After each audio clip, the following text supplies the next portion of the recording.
I think initially the question was like, does God give us the things, or are they like floating around and we sort of pick them up, you know, like water, like truths or something? Everything I know, like, did he at some point give it to me, or did he just like put it out there and allowed me to take it whenever I want? Yeah, good question. It is a good question. He gave your soul the ability to experience, but you have to put yourself in experience in order to have it. So an example of that, he gave your soul the ability to love, but you've got to put yourself in experience where you can love before you express that love. And you have to develop the desire for it. It's That's like right. when you learnt maths, you had to kind of seek the knowledge that already existed, and then it It's already became out yours.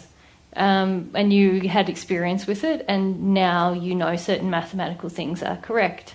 It's the same thing. You have to seek it and desire it. That's an expression of your will, and then it becomes a part of you. Yeah.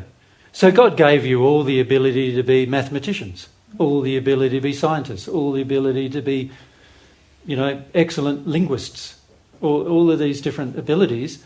Whether we exercise the desire as to whether that will happen.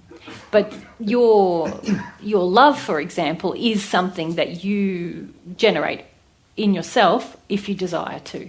So it's not something that you get from out there and put in you and then you can give it to someone else. And the power of your love is going to depend on how much you have in you and on how much you also want to give to others. So.